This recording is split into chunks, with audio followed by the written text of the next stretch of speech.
Hadirin diminta untuk kekal berdiri bagi nyanyian lagu Negaraku dan lagu UMT Cita Warisan.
Seterusnya, majlis dengan ini mempersilakan Saudara Muhammad Hazizul bin Abdul Rauf untuk memimpin bacaan lafaz ikrah rukun negara.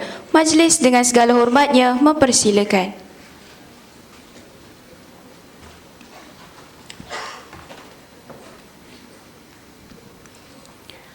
Bahawasanya negara kita Malaysia mendukung cita-cita hendak mencapai perpaduan yang lebih erat dalam kalangan seluruh masyarakatnya, memelihara satu cara hidup demokratik, mencipta satu masyarakat adil di mana kemakmuran negara akan dapat dinikmati bersama secara adil dan saksama, menjamin satu cara liberal terhadap tradisi-tradisi kebudayaannya yang kaya dan pelbagai corak, membina satu masyarakat progresif yang akan menggunakan sains dan teknologi moden. Maka kami rakyat Malaysia berikrah akan menumpukan seluruh tenaga dan usaha kami untuk mencapai cita-cita tersebut berdasarkan atas prinsip-prinsip yang berikut. kepercayaan kepada Tuhan, kesetiaan kepada raja dan negara, keluhuran perlembagaan, kedaulatan undang-undang, kesopanan dan kesusilaan.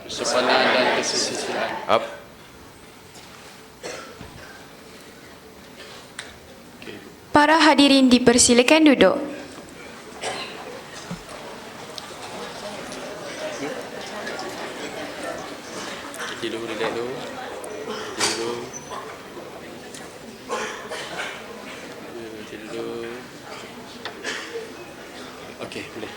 Petik kenanga indah disemat, kubahan diolah, bawa berangkat. Bersama kita memohon rahmat, moga majlis mendapat berkat. Bagi memberkati majlis kita pada hari yang penuh bermakna ini, marilah kita bersama-sama menadah tangan mengaminkan bacaan doa yang akan disampaikan oleh Saudara Muhammad Akasha Mukris bin Zainuri. Majlis dengan penuh takzimnya mempersilakan.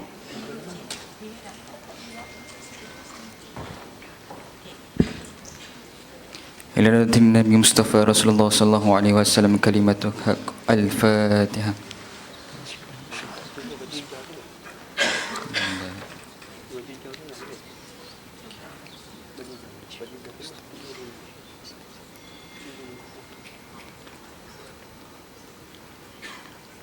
أعوذ بالله من الشيطان الرجيم. بسم الله الرحمن الرحيم. الحمد لله رب العالمين. والصلاة والسلام على أشرف الأنبياء والمرسلين وعلى آله وصحبه أجمعين. اللهم إنك خلاق العظيم، إنك سميع عليم، إنك رؤوف رحيم، إنك رب العرش العظيم، إنك بار الجواد الكريم. Ya Allah, ya Tuhan kami, Engkaulah yang mempunyai segala kepujian, Engkaulah yang berhak menerima segala kepujian, Engkaulah yang berhak menerima segala kesyukuran, Engkaulah yang memiliki segala pemerintahan. Di tangan Engkau segala kebajikan, kepada Engkaulah segala keurusan. Allahumma ya Karimu ya Rahim, cucurilah, rahmatilah dan rahimu ke atas majlis program Syarahan AwamKebitaraan Mahasiswa Siri 3 2024, hal ehwal pelajar dan alumni Universiti Malaysia Terengganu yang diadakan pada hari ini. Berkatilah ia dari awal hingga akhir. Ya fa'alul lima yurid, kami juga memohon perlindungan daripadamu dari segala perkara yang boleh mencacat celakan majlis kami dan daripada segala perkara yang melalaikan kami dari berbuat taat kepadamu. Kepadamu jua kami serah segala urusan kami. Rabbana alaika tawakkalna wa ilaika anabna wa ilaikal masir. Rabbana atina fid dunya hasanah wa fil akhirati hasanah wa qina azabannar. Wa sallallahu ala sayyidina Muhammadin wa ala alihi wa sahbihi wasallam. Walhamdulillahi rabbil alamin.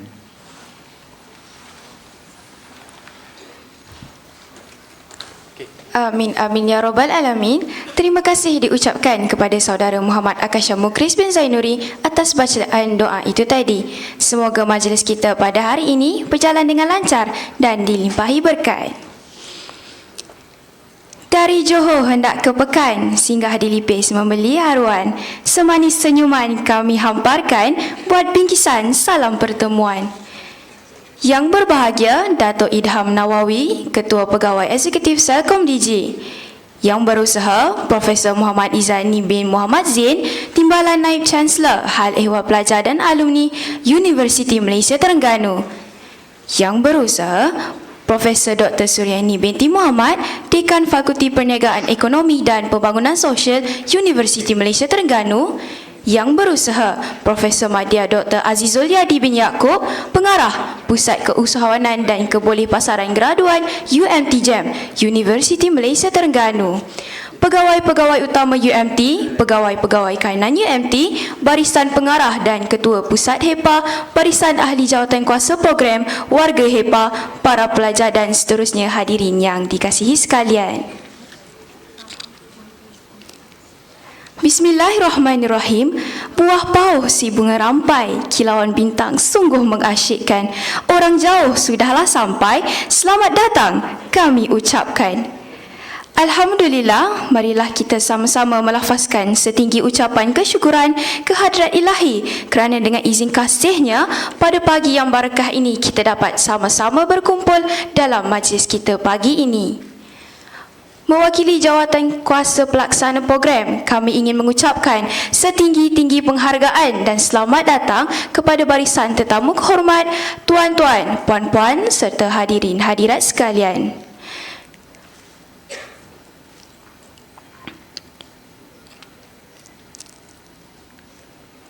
Mewakili jawatan kuasa pelaksana program, kami ingin mengucapkan setinggi-tinggi penghargaan dan selamat datang kepada barisan tetamu kehormat, tuan-tuan, puan-puan serta hadirin hadirat sekalian ke Syarahan AwamKebitaraan Mahasiswa Siri 3 2024 Hal Ehwal Pelajar dan Alumni HEPA dan Majlis Pelantikan Profesor Adjung Fakulti Perniagaan, Ekonomi dan Pembangunan Sosial Universiti Malaysia Terengganu.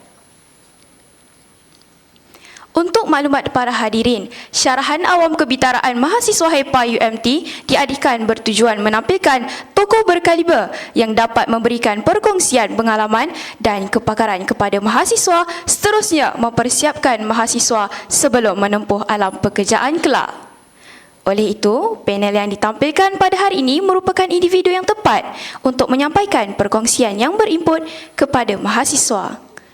Bagi pihak jawatan kuasa pelaksana, amat berbesar hati atas kesudian panel jemputan kita memenuhi undangan pada hari ini. Sidang hadirin sekalian, adat berbahasa menyampaikan pesan, adat upacara menyampaikan ucapan.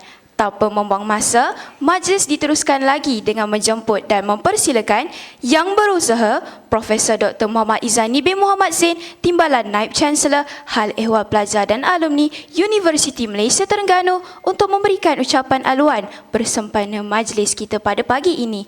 Dengan segala hormatnya, majlis mempersilakan.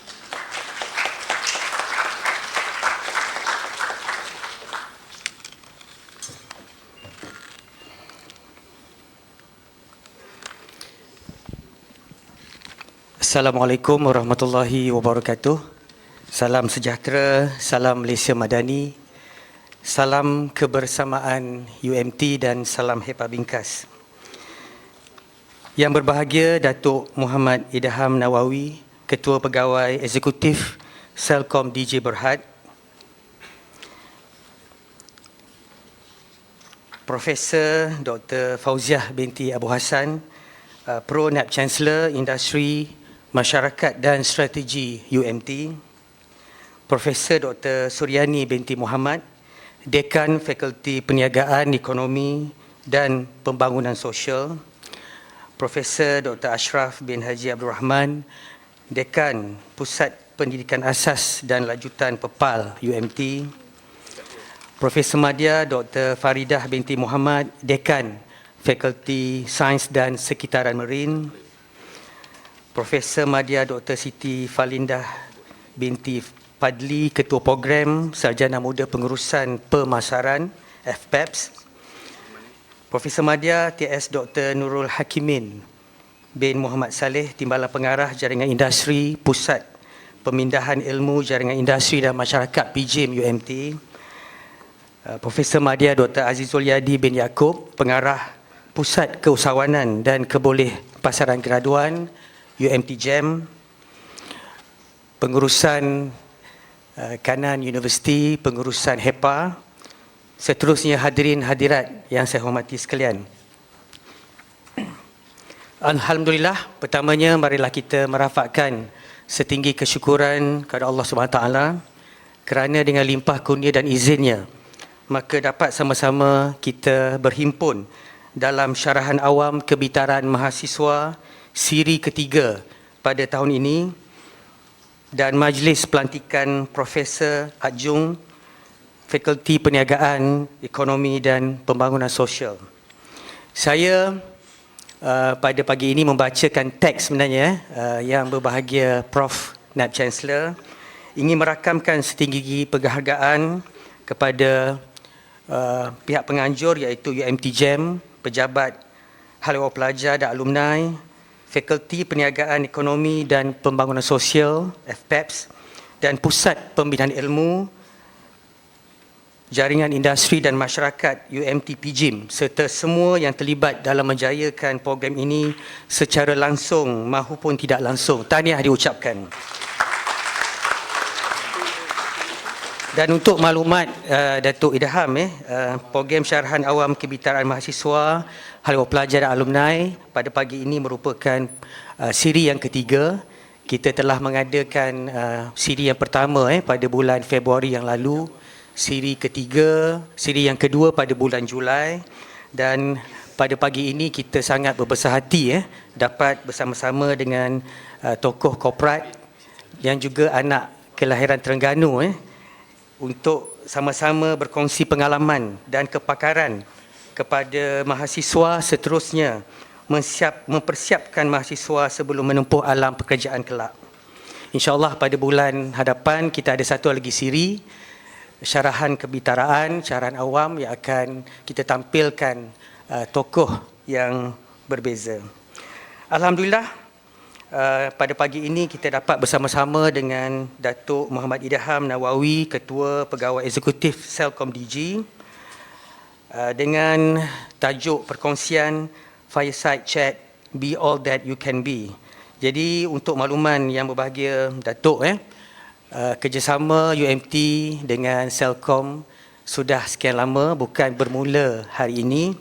Dan untuk makluman semua, pada Oktober yang lalu CelcomDigi telah terlibat secara langsung sebagai pempamer dalam program Career, Entrepreneurship dan Skills Festival ataupun CEF 2024, dan pada 26 Jun yang lalu dalam program Anti-Scam Cyber Bully Code Internet bersama-sama dengan CelcomDigi juga.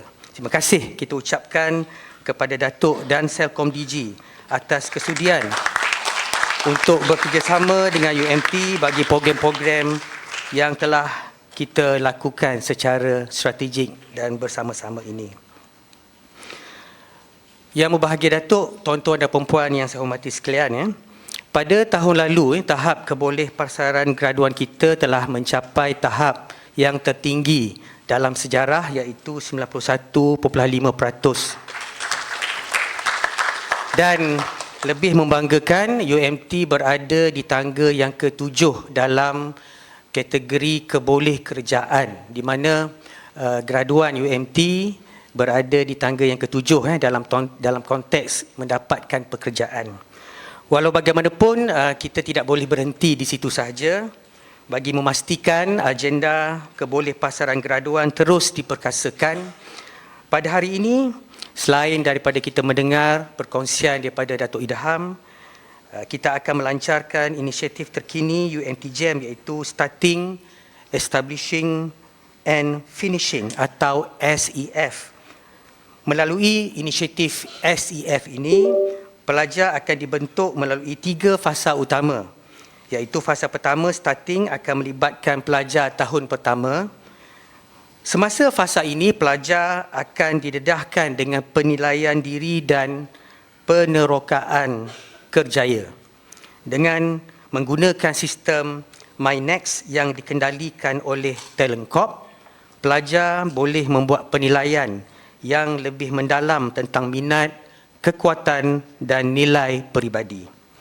Di samping itu, maklumat terperinci tentang bidang kerjaya tertentu termasuk perkembangan industri dan peluang pekerjaan juga boleh diperolehi melalui sistem tersebut. Pada fasa pertama ini, pelajar akan diperkenalkan dengan sistem e-resume yang telah dibangunkan sebelum ini oleh UMT Jam dan juga Pusat Ekosistem Digital.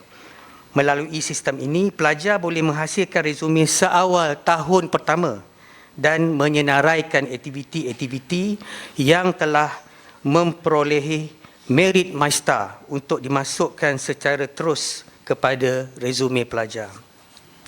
Bagi fasa kedua, iaitu Establishing, pelajar tahun 2 akan diperkenalkan dengan aktiviti pembangunan rangkaian dan peningkatan kemahiran digital.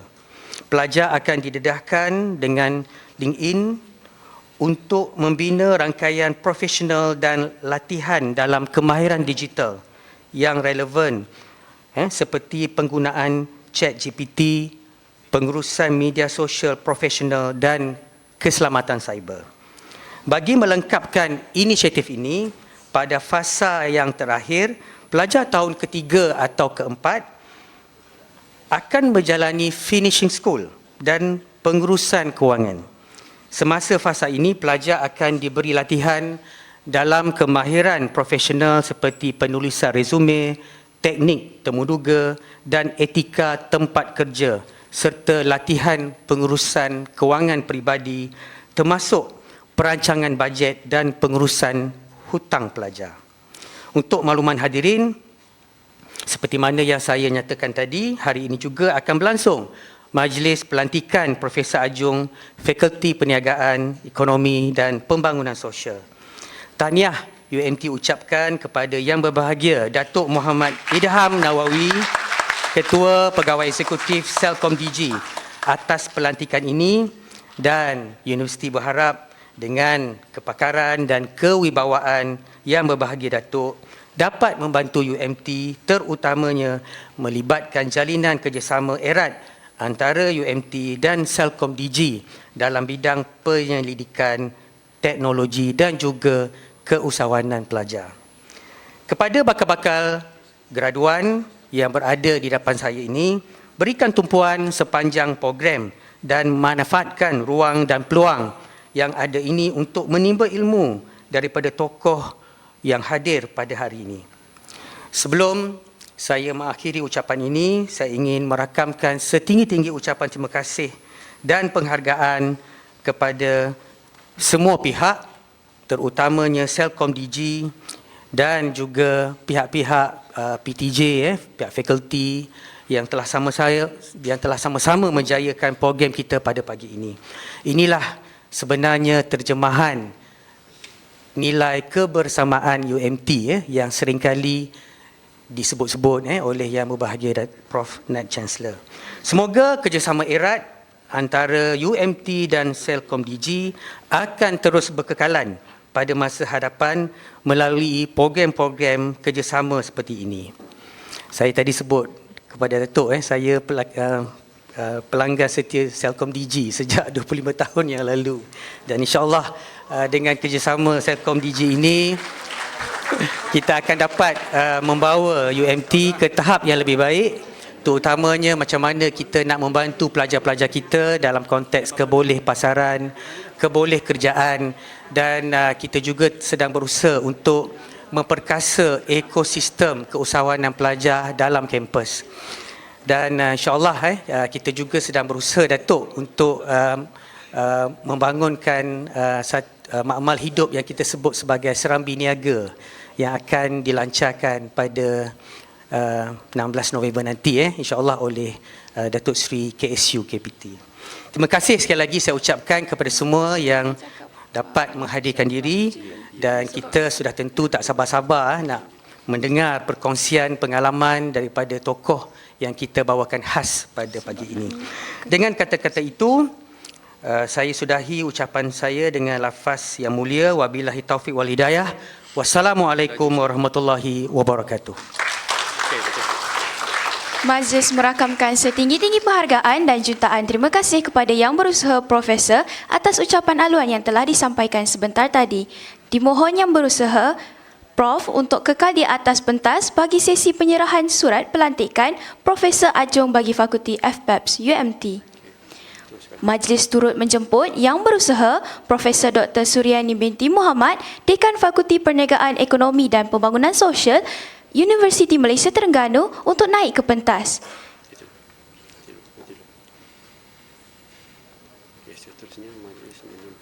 Seterusnya, majlis menjemput Yang Berbahagia Datuk Idham Nawawi selaku penerima surat pelantikan Profesor Adjung Fakulti Perniagaan, Ekonomi dan Pembangunan Sosial UMT. Dipersilakan.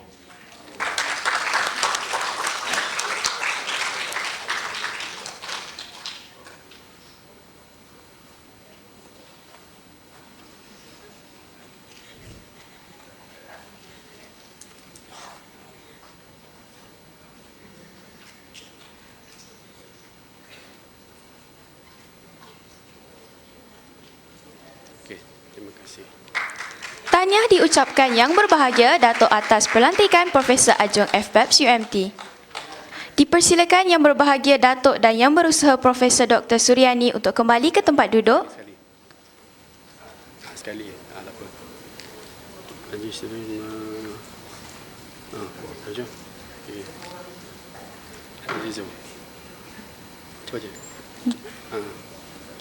Dan diminta yang berusaha Profesor Dr. Muhammad Izani untuk terus kekal di atas pentas bagi penyempurnaan sesi seterusnya. Majlis diteruskan dengan slot peluncuran inisiatif UMT Jam Starting, Establishing, Finishing, Self. Majlis dengan hormatnya menjemput yang berusaha Profesor Madya Dr. Azizul Yadi bin Yaakob untuk naik ke pentas bagi mengiringi yang berusaha Profesor Dr. Muhammad Izani bin Muhammad Zain bagi menyempurnakan peluncuran inisiatif Starting, Establishing, Finishing, Self.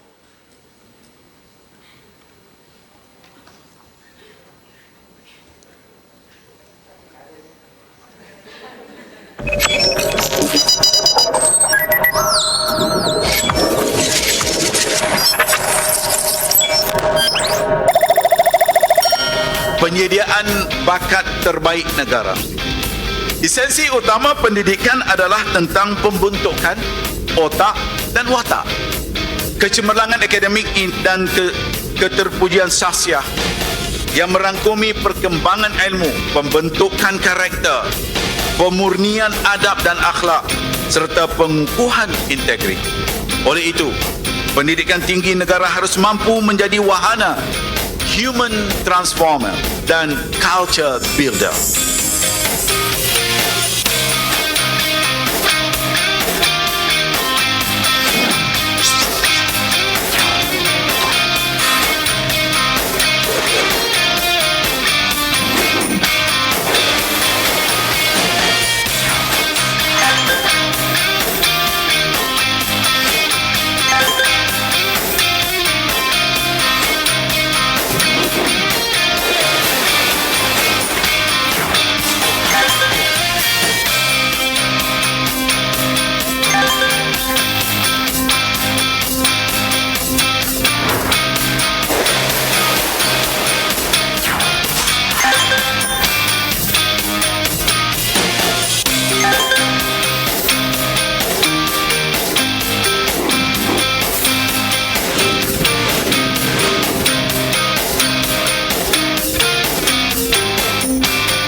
diucapkan kepada Yang Berusaha Profesor Dr. Izani dan Yang Berusaha Profesor Madya Dr. Azizul atas pelancaran inisiatif Starting, Establishing, Finishing SAF sebentar tadi. Hadirin sekalian, tanpa melengahkan masa lagi, ayuh kita menuju ke slot yang dinanti-nantikan iaitu Syarahan AwamKebitaraan Mahasiswa Siri 3 2024. Dijemput yang berbahagia Datuk Idham Nawawi, Ketua Pegawai Eksekutif CelcomDigi Berhad bersama Saudari Alina selaku moderator forum pada pagi ini yang bertajuk Fireside Chat Be All That You Can Be untuk naik ke pentas bagi memulakan sesi forum dengan segala hormatnya dipersilakan.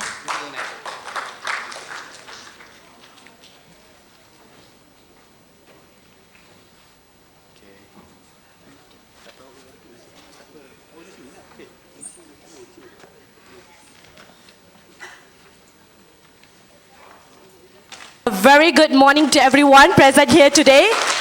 Welcome to the third session of the HEPA UMT Public Lecture Series, and today's session is hosted by UMT GEM. We are incredibly honored to have with us today Datuk Idham Nawawi, the CEO of CelcomDigi Berhad. Now, this session is titled Be All That You Can Be. It's a unique opportunity to hear from one of the most Malaysia's leading figures in telecommunications. So, how are you doing today, Datuk? Very good, Elena. Yeah, very good. Thank you. Great. Now, before we move on, allow me to introduce our guest speaker for today. Born and raised in Terengganu, Datuk Idham Nawawi is the founding CEO of CelcomDigi Berhad, Malaysia's largest mobile operator, leading a 4,000-strong workforce and serving over 20 million customers since the CelcomDigi merger in 2022. With over 30 years in telecommunications and IT, he has held senior roles across key business units and boards. Previously, Datuk was also CEO of CelcomDigi Berhad, where he led transformation and operational excellence initiatives. He also served as Group Chief Corporate Officer at Axiata Group Berhad, overseeing regulatory and corporate affairs across ASEAN and South Asia.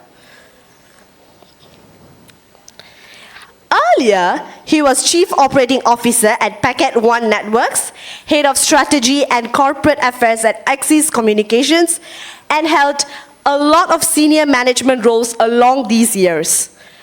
Thank you, Datuk Idham, for joining us today. With that, let's get into today's sharing session. To start, could you share your career journey that led you to become a CEO? Thank you, Elena. Assalamualaikum warahmatullahi wabarakatuh. How's everyone? Having a good time this morning? Before I start talking about myself, how many of you is this, besides Prof. Azizul and Prof. Izani, how many is a CelcomDigi customer?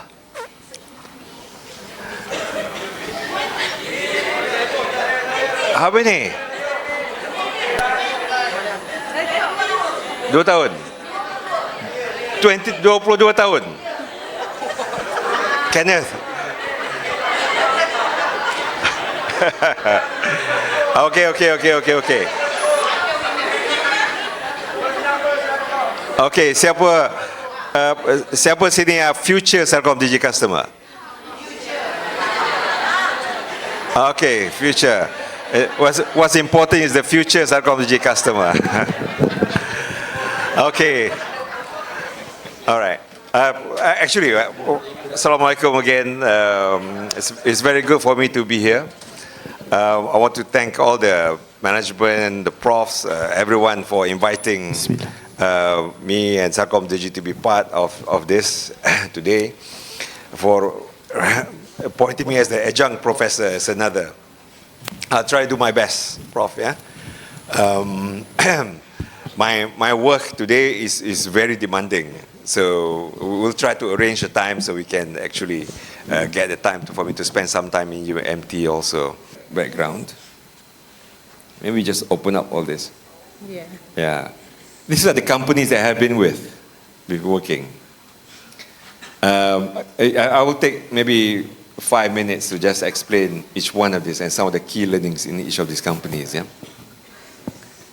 The first company is called Carl Zeiss. Carl Zeiss is at this point in time. Who heard of Carl Zeiss? No. You heard Carl Zeiss? Microscope. Carl Zeiss make one of the best microscope in the world. Carl Zeiss is a lens company. They make one of the best lens. Their technology in making lens is maybe 30, 40 years ahead of their competitor. They are a German company. Yeah? So this company wants to open a new branch in the US, from German to the US. They want to get into a new business. The business is for medical laser. Medical laser. You know what medical laser is? No? In the medical laser, you can use the laser to do microsurgery, yeah? You can do surgery using laser. And I was the first engineer they hired. First engineer to do that. I was the first engineer. So I designed the laser, I designed the medical laser, the laser knee. I bought drawing AutoCAD. I was doing AutoCAD drawing. I print the drawing, I take the drawing, I go to the machine shop. Machine shop will manufacture my devices. I take that device, letak balik, pasang power, and the laser keluar. That was my first job.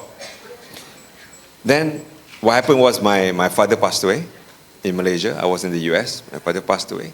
I had to come back. My company at that point in time offered, can I bring your mother to the US so you can continue to work with us? So I said, my mother from Kampung Tanjung Bunut nak pergi Princeton, New Jersey, rasa tak boleh survive kot.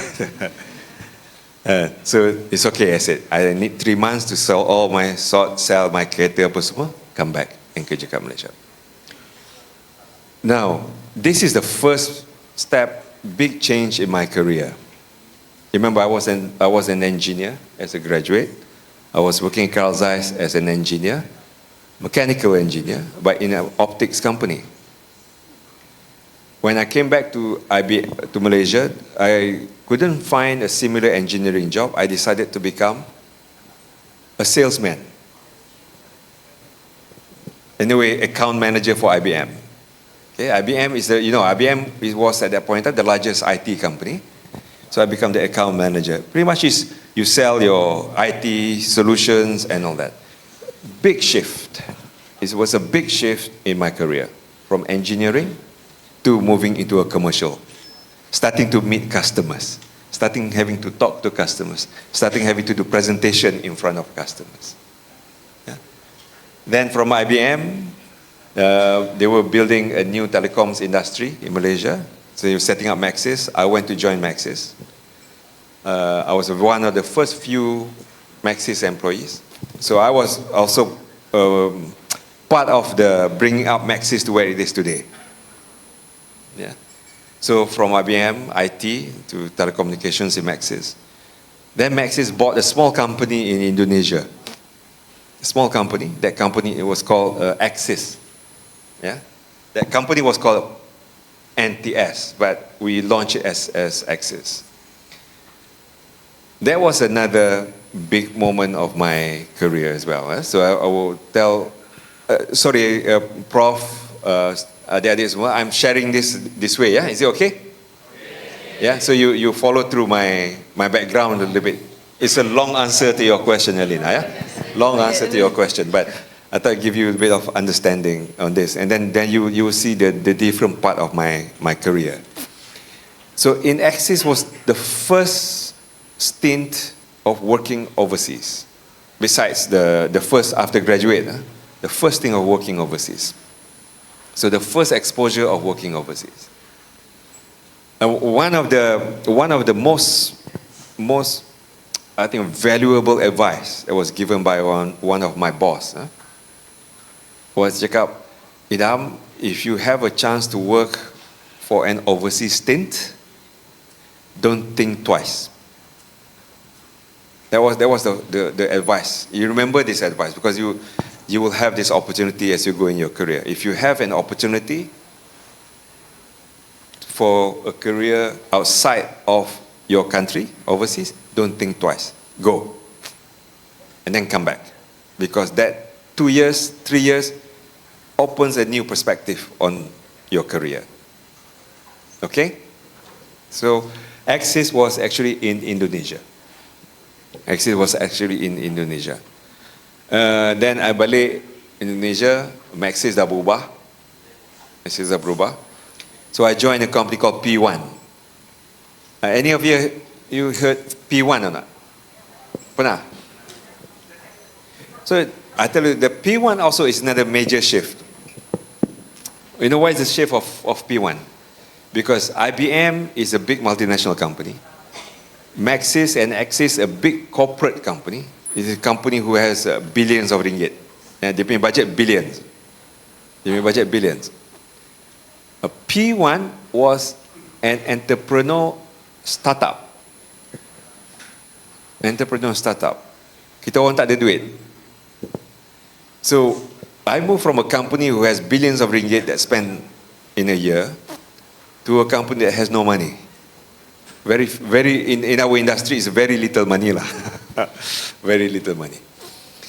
So then, it forces everyone to think differently. Then you have to think, if I don't have money, how do I do my marketing? If Maxi spend 200 million a year on marketing, I have 2 million. Macam mana nak buat? They have, at that point in time, maybe 5 million customers. I have 0. Macam mana nak buat? They want to have the network, we don't have network. Macam mana nak buat? So it forces us to think differently. And I learned a lot during that period as a management. When you don't have money, then what do you do? So most of the adik-adik here, when you join a company, you have very different type of company. Some of you will join a big company that has very established. Some of you will join a small company that actually needs to think differently in order to compete in the market. And both has its strength. Ya? Jangan ingat, bila join big company, then we are all done. Or you're in a small company, then you're not doing so well. Okay? Because there's a lot that you can learn in every company. So I learned first-hand how to do marketing over the internet. I learned first-hand how to do marketing using the social media. When everyone else still learning what is a social media, we are already big in social media. Yeah? When already people learning how to give the internet, I already big on the internet. I make a decision, for example, I was a COO. I said, to my management team, I want you to throw away all your phone. Throw away all your phone, and I'll buy each one of you an iPhone. Okay? At that point in time, iPhone baru keluar. I'll buy each one of you, I give you each one of you an iPhone. And I cakap, if I do a tweet tonight, malam ni, I buat tweet, besok, you tak reply, or you tak tahu apa yang I tweet, you're in trouble. Yeah? You're in trouble. Sebab apa? Sebab in our business, I cakap, you have to be online, you have to know what's going on, you have to be connected, you have to know what your customers are saying. And if you are not in those social domain, then you are not connected to your customers. That was my point. And that's what I learned in that small company that's called P1. And I'm sure each of you, today you're doing maritime, you're studying all different kind of studies. But at some point in time, most of you will have to deal with customers. We have to deal with customers. And you have to remember, one thing is you must always know who your customer, what do they do, what they want, and remain connected with your customers. So I learned from a big company to a small company, a US company, a local company as well. Then comes calling another big company. This one was Axiata. And Axiata was a company that was meant to be a regional champion. The aspiration is to be a regional champion. The vision is advancing Asia. So Axiata at that point in time is a Malaysian company, but we had presence in 13 different countries. 13, maximum with 13 different countries. Axiata punya revenue was about 22 billion ringgit. 22 billion. Kita ada dalam semua satu group ni, we have 300 million customers. 300 million customers. So my job is as the head of corporate office, we call it, is almost a job that what everyone else don't want to do. Orang lain buat kerja best-best, Idham buat kerja what everybody else don't want to do. I tell you what it was. I cerita kat you sikit. Sebab kadang-kadang you akan dapat, I nak kerja marketing, tapi I tak dapat kerja marketing, I dapat kerja ni je. Nak ambil ke tak? Well, I tell you this story, and this is an interesting story. So after my P1, I left P1 sebab this is a question of value. Because of value. Because the value of the shareholders is no longer aligned with my values. Yeah, so after 3 years, the shareholder punya value was no longer aligned with my value. So I left the company. So after I left company, I have left company with no job. I tak ada kerja pun. No job. Yeah, because the value me, no job. So I decided that my ex-boss is Tan Sri Jamal. You know Tan Sri Jamaluddin Ibrahim? Yeah, one of the one of the top corporate figures in Malaysia. Say, why don't you come and work for me? So I cakap kat dia, Tan Sri, I know, I was with him in the Home Axis time. I was the Home Axis time. See, Tan Sri, sometimes I do not know whether I was successful because of me or whether I was successful because you were my boss. Yeah, there's a difference. So I don't know whether I was successful so far because of me, myself, or because you were my boss. Because he's a very good boss. And in your career, you will find you have a very good boss and you will have a very bad boss.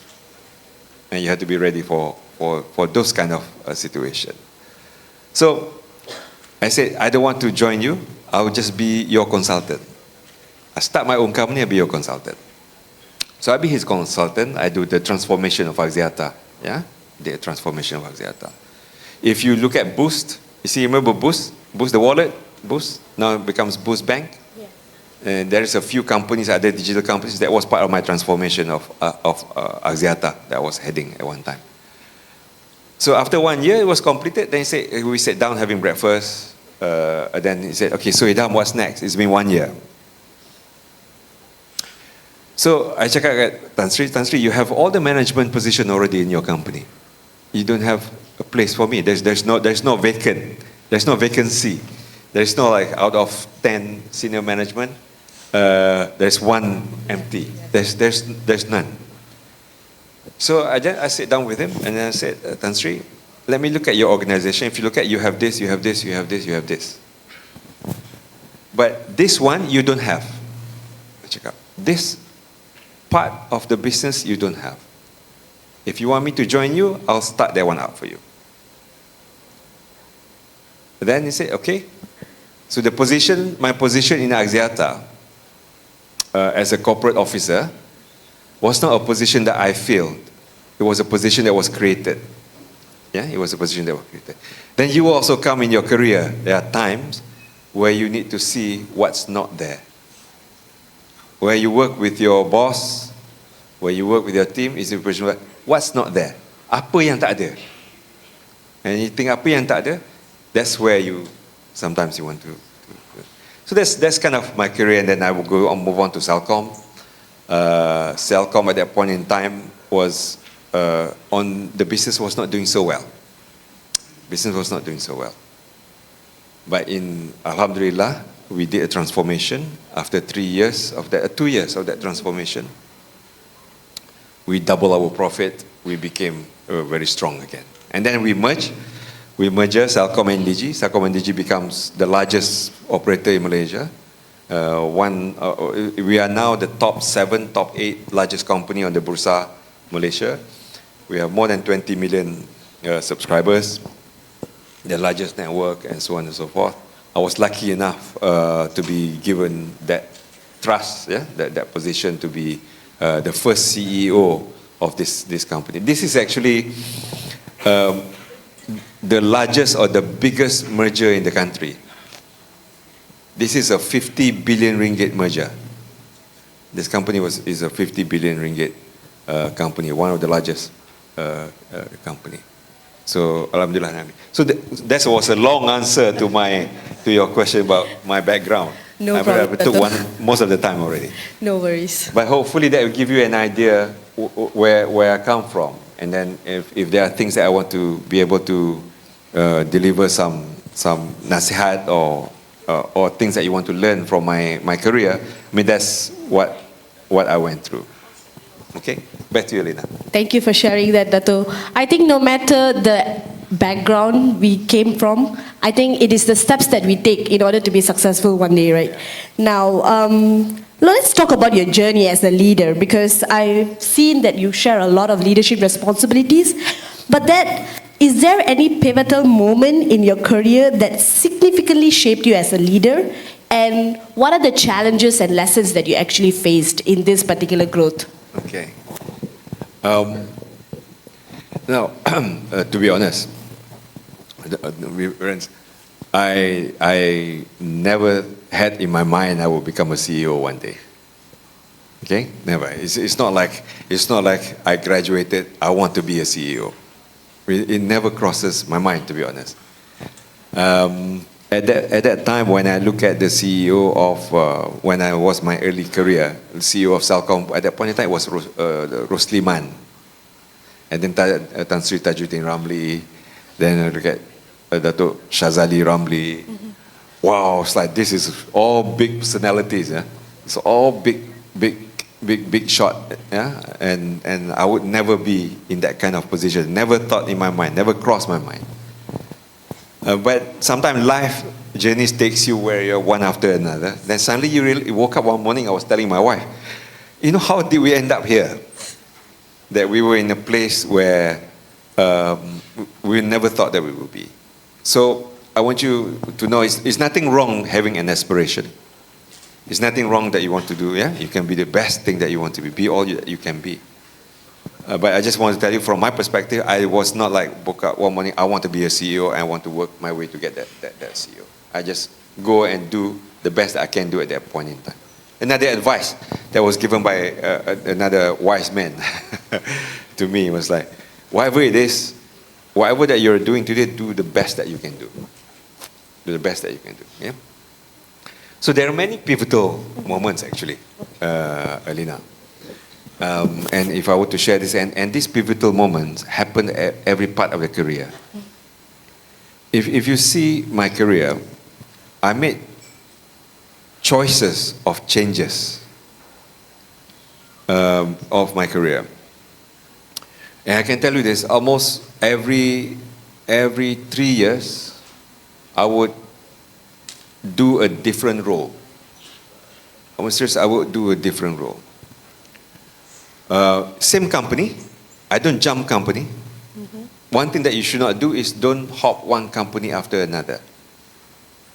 Meaning, today you work for company ABC, 2 years down the road, CDE, and then DEF. Every 2 years you change just because dia bagi RM500, RM200 lebih, gaji lebih sikit, you jump every 2 years. Don't do that. That doesn't look good on your resume. Okay? But I change role, I do different things every 3 years, but within the same company. And that builds your CV. I tell you this story. So, first change is from being an engineering graduate, working as a mechanical engineer. I make a first big decision to say, maybe I should move into sales.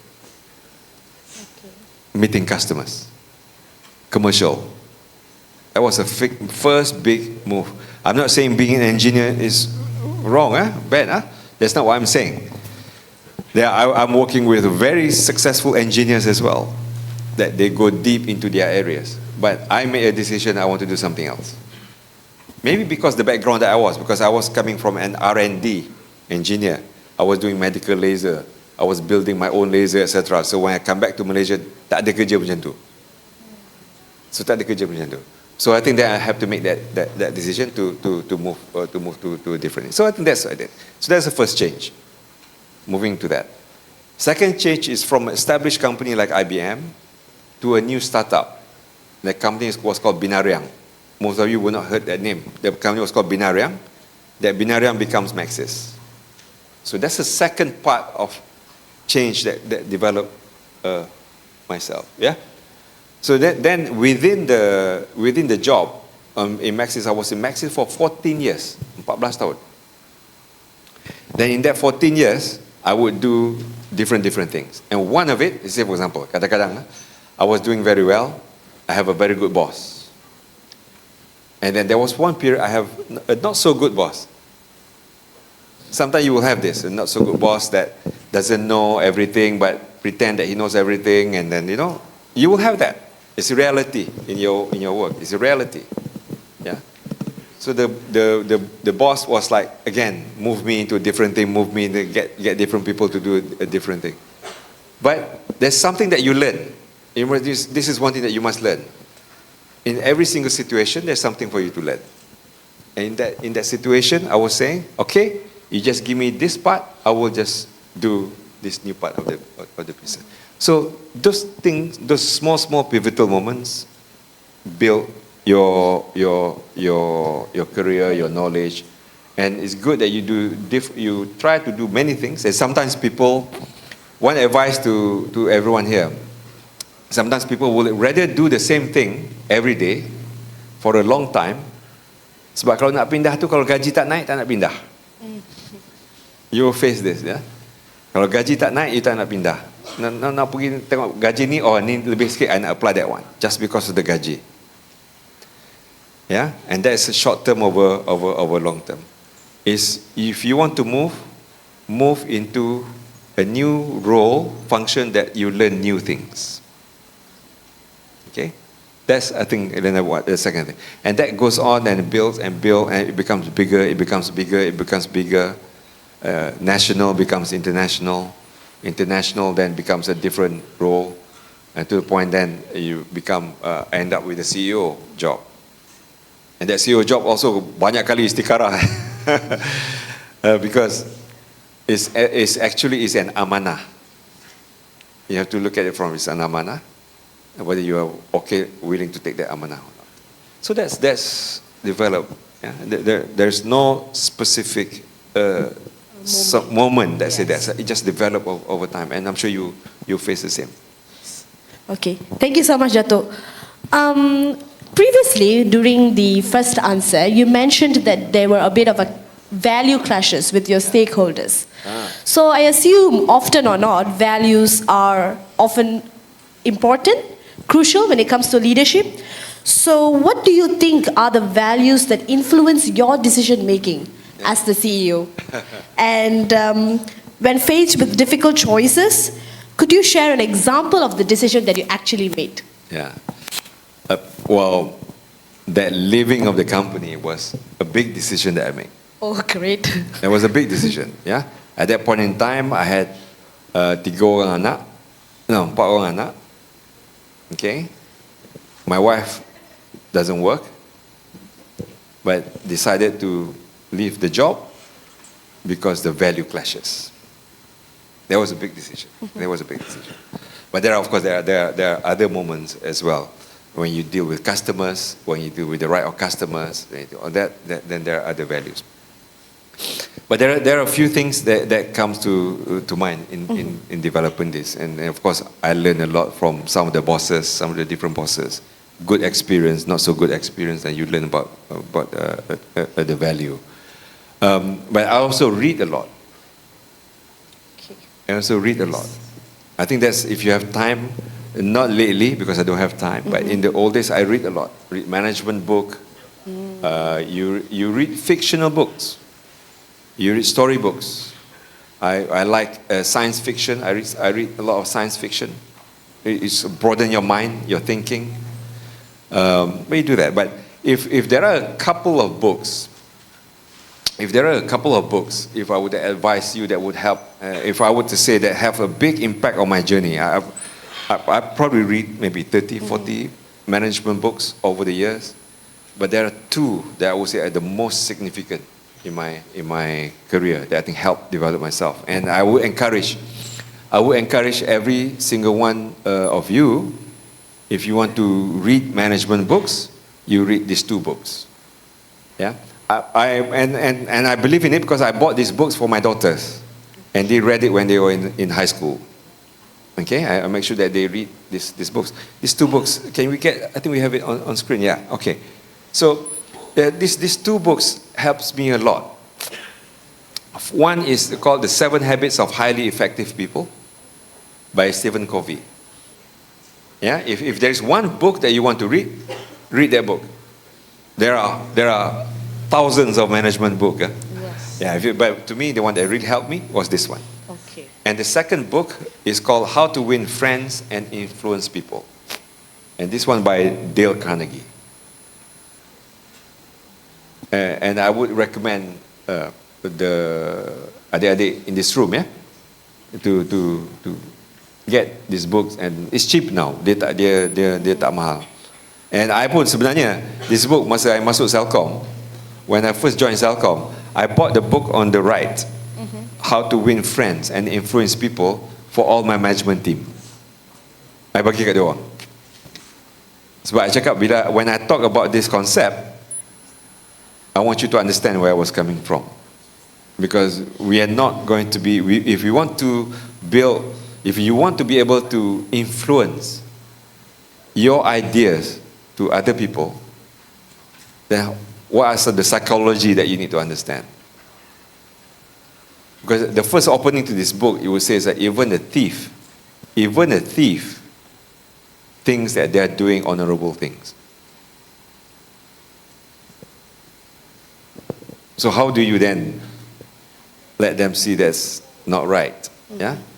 So that's these two books. So, but there are many values that I would think about.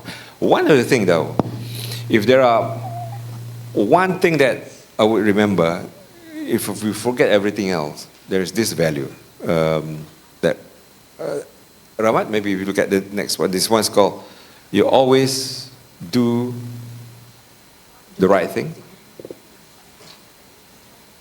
Always do the right thing and do it the right way. There are many things that I can tell you that help you build your mindset, your principles, etc. But if there is one thing to remember, is that you do the right thing and do it the right way. And do the right thing here is always think about the company that you work for as a thing. Yeah, always think about what's good for the company. If I do this, is it good for the company or not? If it's good, then it's okay. If it's not good, don't do. Okay, I think that's the first point. You don't have to wait. Your boss will not tell you everything. Yeah, another people will tell you your authority is 20% given to you. 80% you have to take. You have to figure out yourself on what to do. So this is the one that will guide you. Do the right thing. If it's the right thing for the company, go. And even if you're doing it, if it's the right thing to do, but sometimes you can do it in the wrong way. Yeah, you know what I mean. Katakan, okay, this is a marine, right? Is a marine marine industry. You want to build a marine park, say for example. Yeah, you want to build. I think we built the Twin Towers, right, in Pulau Bidong, right? Doing it the right way, meaning we built the Twin Tower Park in Pulau Bidong without destroying any part of the environment. Doing in the wrong way, you do the very nice Twin Tower under sea, but you destroy everything around it. That's not doing the right thing in the wrong way. Okay? So doing the right thing in the right way. That's what something that would remember. And that's keep to me all the time. Yeah, all the time. And another thing, for example, the company don't need you to sacrifice your money for them. Yeah? Because the company has money. You don't say, oh, I do this for the company, I just use my own money. You don't have to. But you don't take a single cent that belongs to the company doesn't belong to you. It doesn't mean nothing. You give 10,000 ringgit, your own money, to get the dance for the company. But taking 10 cents from the company that doesn't belong to you, that belongs to the company, is the wrong thing. Okay? I think this is you to remember. Sometimes we think, like, oh, I do this for the company. Then that worth 10,000 lah, katakan, of my own money, my own effort. It's okay for me to take 10 ringgit. Because I bagi 10,000. No, that's wrong. Okay? That's wrong. So the integrity is very important. Do the right thing the right way, and then we talk about integrity. Okay, everyone? Are you still with me? Yes. Okay, ke cerita ni? Okay, you with me? Yes. Boys, you with me? Ke dah main game dah? Belum PUBG belum buka. Okay. But that's part of the thing. We'll talk about, if you want to talk about PUBG, we can talk about PUBG also. a bit later, yeah. But that's part of the story that I got so far. Hope that covers it. Yeah. Yes, it does answer that question. And also do the right thing the right way. Each and every student here, currently KPT launched a 100 ringgit book voucher. So I think these 2 books should be your first priority as terms of investment. So all students, please go and purchase these books. Okay? So thank you, Datuk, for sharing these book titles. Yeah. Now, just to add on, we spoke about decision making, right? Yeah. Now, since today as well, this particular session is organized by UMT GEM, the Center for Graduate Employability, and also entrepreneurship. So could you share an example of an entrepreneurial challenge that you have faced and how you overcame it? My entrepreneur challenge. Yes, because I believe you also worked in the startup companies, Yeah. right, during your... Okay. I was in 1, 2, 3, 4 startups. I work in 4 startups. I worked in 4 startups, and then I create a fund that funded about maybe 20 different startups. I talk about it, yeah? My first startup was the Carl Zeiss. Carl Zeiss was a big company in Germany, but Carl Zeiss is a startup in the US. So I was then also an employee, actually employee number 1. The reason was, I tell you, this is not about what you know, this is about who you know. Sometimes it's about your risky comes in terms of who you know. One of my good friends in the university, her father was starting up that R&D for Carl Zeiss in the US. So he said, why don't you meet my father? So I went to the house, met the father. Father said, okay, I never had a Malaysian before. Come and work for me, you'll be the first engineer. Kind of macam training lah, but first engineer. So I was that. So that was the first startup. And the first startup, he threw me into the shark, into the ocean. Then he said, okay, Idham, we are buying 2 new technologies from Canada, Carl Zeiss. We are buying 2 new technologies from Canada, and the technologies come from the University of Alberta in Canada, a very cold place, very cold place. So he said, I want to send you to Canada and bring that technology down to the US. I said, I have almost zero understanding of what he meant by that. Zero understanding. I tak faham apa. What do you mean by buying new technology? I just graduate. Apa dia laser? He gave me a book called the ABC of laser. You know, laser stands for something. I thought laser is just laser. Laser stands for light amplification through simulation of amplified radiation. That's what laser stands for.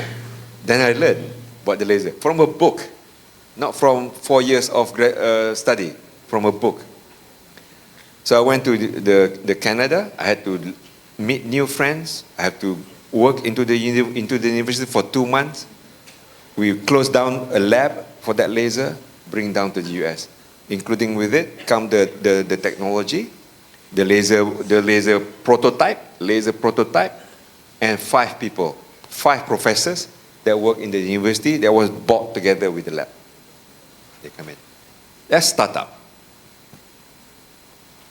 That's a real startup. That startup doesn't even have an organization structure. So starting from the beginning. First day in the office is empty with just chairs and desk. So startup you build from the beginning. That's first startup. My second startup was, I would say Maxis was a startup at that point in time. Just got the license, do not know what to do. But they have big money. So my role was small in a big organization. The third startup was big. I was doing in Indonesia. This Axis is also another acquisition.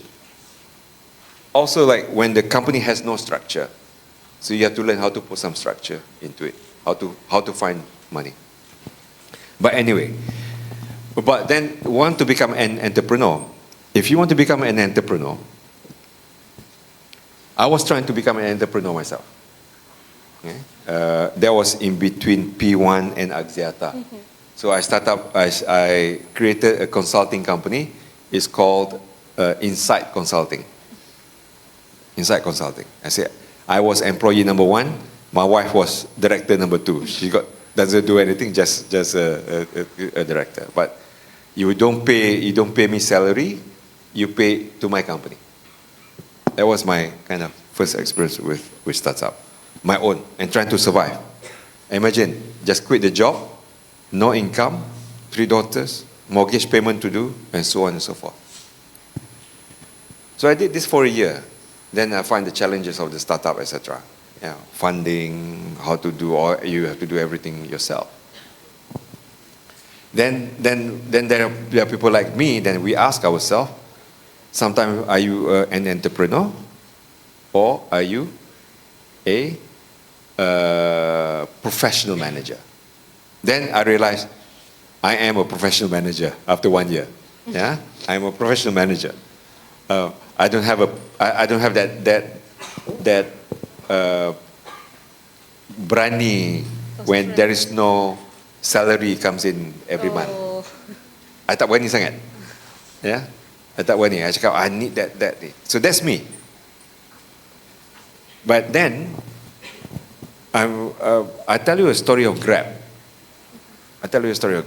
You know what's about startup? I meet a lot of startups. I meet a lot of startups in Malaysia. Met a lot of startups in the US. Some successful, some not successful. And these are entrepreneurs. And today, the technology with the AI, so many startups and so many opportunities for you to be good on your own. But you must have something. Yeah. So Grab, at that point in time, Grab came to Celcom. I was not in Celcom yet. I was in Axiata. Went to Khazanah looking for fund. I have an idea, but I have no fund. Went to Axiata, but nobody can give them money. So they end up in Singapore. They went to Temasek give them money. And because of that, I had to create almost like 100 million ringgit fund to fund future startups. Because there are a lot of Malaysians yang cakap, ada idea, tapi tak ada duit.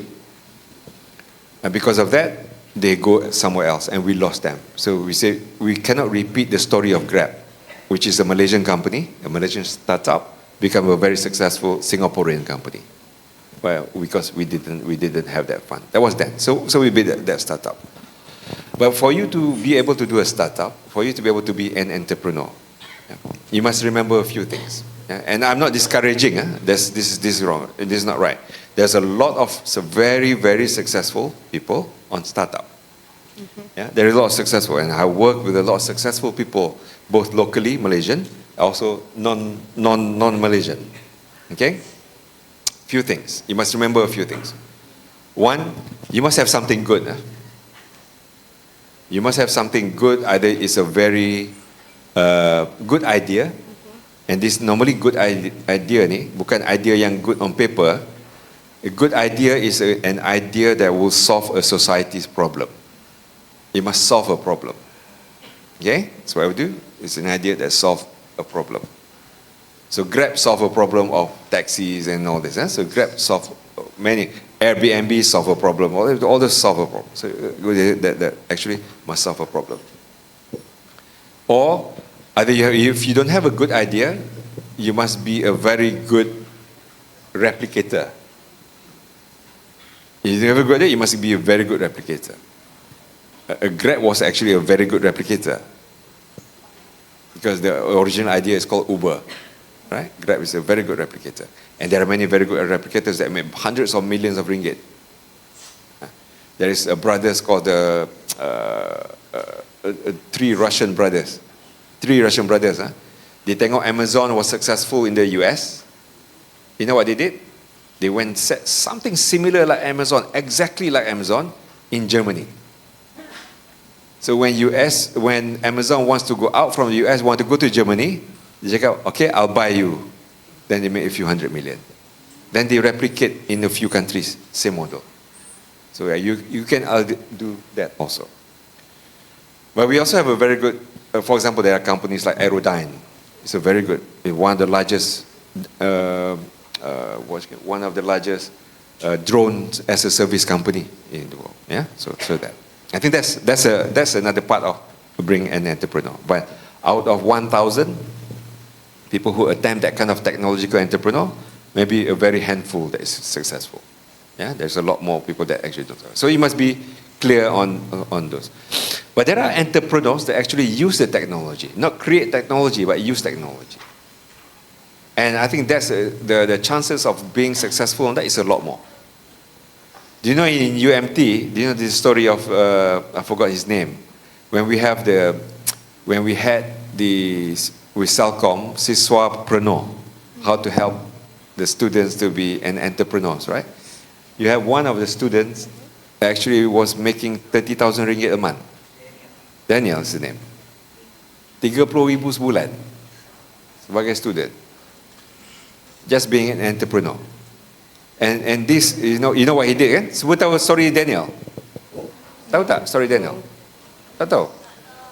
Tak tahu. He just graduated from UMT and he was part of this Siswapreneur program. So he learns how to sell things online. You tahu dia jual apa? Dia jual rehal Al-Quran tu. Rehal yang letak Al-Quran tu. Dia jual tu 30,000 sebulan. So that's the power of internet. That's the power of online shopping. That's not entrepreneur of creating technology, but the entrepreneur of using technology. Okay, that's the entrepreneur of using technology. But the using technology like internet, online shopping and all that, okay, it comes to, now it has a point of you have gone up, then almost everything that can be sold online has been sold or is being sold. So it comes towards that long tail already. Almost everything that you want to buy, nak beli minyak apa ni, minyak urut, you can buy that on Shopee kan? Yeah, almost every shop yang dekat kedai payang tu ada a Shopee version of the shop. So that opportunity also is diminishing unless you have apa ni, Terengganu punya nasi dagang yang paling sedap yang boleh hantar seluruh negara tanpa basi apa semua tu, then that's an idea that you can maybe get. But the new entrepreneurship now, when you want to use technology, is talk about AI. Okay, so we talk about AI. So when you talk about AI, a lot of people, then I talk about AI not just in Malaysia. I listen to AI in every country. When you talk about AI, people think AI will take over your job. Yeah? A lot of people today think about AI will take over your job. At one point in time, there was a very good advice that I was thinking even for my children, for you all. We check out if the AI computer on that is going to get very good, then what kind of job should you go for? What should you teach your children? That was a big question because everything can be done by AI and computer. Then say, start teaching music lah, start teaching things that human and all that, right? But at the end of the day, my belief now shifted a little bit because people saying AI will take over your job, but to me, I think it's not. What I'm saying now, I truly believe more that people who learns AI will take over your job if you don't learn AI. And that's, I think, what's going to happen. So there is a lot of opportunity for you, especially the young adik-adik semua, because you are still very young to get into this. Learn how to use it, learn how to use it properly, do it the right thing, but do it the right way. Jangan, there's a lot of ethical issues with AI. Jangan guna AI untuk scam people pula. And there's a problem, kan? Because there are scammers and all that using AI. But how can you use AI to be an entrepreneur? You can sell the same thing. You can sell the same thing online. But if you can use AI to help you target your customer better, you will be successful as an entrepreneur, even though you're selling the same thing, versus somebody who doesn't use AI. So you have a competitive advantage. Okay? So to be an entrepreneur, I think that's my thoughts. I don't have money to give you to become an entrepreneur, but it's just some experience of what has been successful, what has not been some successful in being an entrepreneur. Yeah. Thank you so much, Datuk, on that thoughts. Being a successful person often requires a lot of sacrifices, and not only towards reaching success, even those who are already on their way, such as students here, in order to complete their particular assignments, they have a lot of sleepless nights. Yeah. So I assume in your journey of 30 years plus, you did have those kind of sacrifices, maybe worse than sleepless nights. So, but at the same time, maintaining well-being is very important. So how do you manage to balance your ambition with well-being in this particular case? And is there any specific routines or philosophies that you actually follow? Okay. Sometimes you have plans in your head how your routine should be, but sometimes your availability of time also. But the very important, I think this one, I'm being very, very thankful that I have a very strong and understanding wife. Yeah, I think that's one. I think she has been a very strong pillar behind me. But I think it's very important that we talk about, I use the word balance. My mother, arwah, my mom always say, kerja takkan habis. Yeah, kerja takkan habis. So there's a very deep meaning into that. Kerja takkan habis. The more that you put, the more will come. The more you put, the more will come. Kerja takkan habis. So I of course I tried to balance with my health and the job. At one point in time, I woke up. My routine. I tell you my routine. When I was in my 40s, maybe in my 40s, I mid management in my 40s. My routine was bangun pagi awal. I think that's important. Adik, bangun pagi awal, it's important. I personally find if I bangun awal, pergi masjid, solat subuh, I feel a lot fresher throughout the whole day. Then I try to get an extra sleep and bangun pukul 7. Okay, bangun pukul 8. Then your body adjusts. So my routine was bangun awal, masjid subuh, finish balik subuh, I put on my cycling attire. Then I cycle to the gym. I spend about 40 minutes, 45 minutes at the gym. I'll come back, have breakfast, I go to office. That was my top routine when I was in Axiata. Okay, because my job allows me to come in, arrive by 9:30, get the job done. Some other countries belum bangun lagi, So my job, then finish late, I come back. So that was my routine. But when I took over the job as a CEO, everything just threw out the window. All the routines gone through out the window. My routine today, for example, I bangun awal, my meeting starts in the car. Pukul 8 dah start meeting. Dalam kereta. Sampai office orang dah tunggu. And I punya office kalah doktor punya office. Berjujuk-jujuk orang kata, menunggu. And berjujuk ni banyak bukan satu topik. Berjujuk-jujuk ni berpuluh-puluh different topic. So your mind has to have 20 different parallel processing of what's going on in the company, at least. And these are people queue up meeting, and there are 20 topics today, and then another 20 tomorrow, and it doesn't stop. Yeah, the job. Kalau siapa ingat job as a CEO, pergi sign surat, salam, ambil gambar, balik, itu that's wrong. Yeah? If you think that's the job of a CEO, then don't try to be a CEO, because that's not the job of a CEO. Okay? At least not in my company, not in a company like we work. So non-stop. Balik, my last meeting is also in the car. Okay? I tried now to either balik after solat maghrib ke office, balik, dinner at home, etc. But my most important routine on this one is to balance myself, is to balance office and family. Okay. Office and family. Almost every night, or at least 5 times a night, I'm over-emphasizing for myself. 5 times a night, I will have dinner with my family. Dinner with family is very important. And as you grow, as you build your career, you will find that this is going to be very difficult for you. This is one of the most difficult things for you to make time for. But you must be very disciplined. Once you have your family, your husband, your children, this is the value that I don't let go. Okay, so a balance between professional and family. I think that's what's more important. And when you have children, Alhamdulillah, my children is so far is doing okay.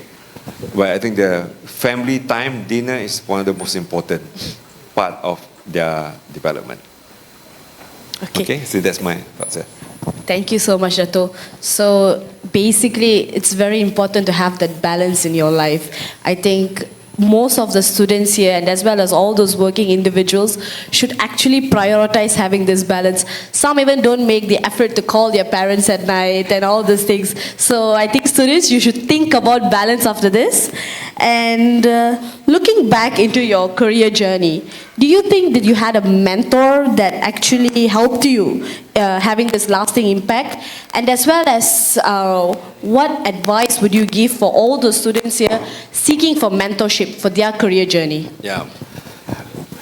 Thanks. Alina, your point just now, but not calling the parents. Huh? Oh, okay. Okay, adik-adik.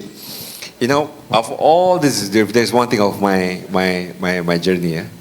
If you talk about calling your parents, remember the word berkat? It's true. It's true, okay? It's very important. Knowing your parents, closing close your parents is very important. So that's true.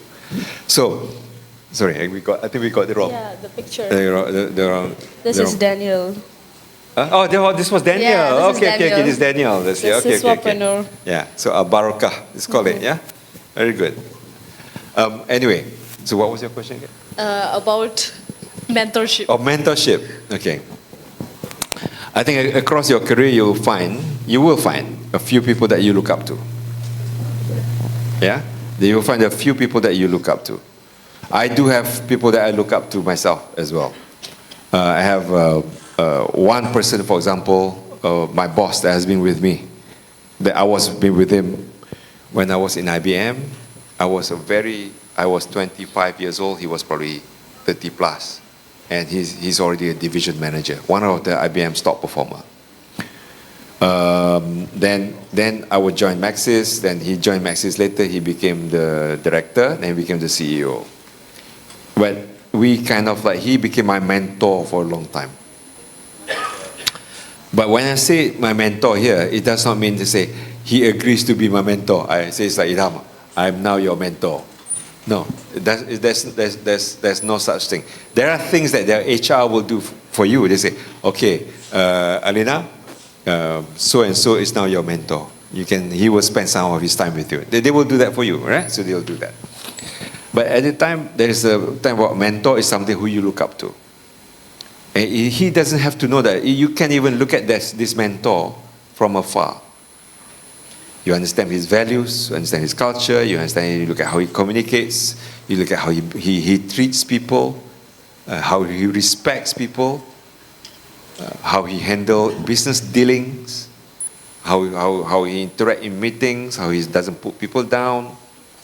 Those are the mentorship that you do. And you don't have to have one mentor that spends half an hour with you every 6 months.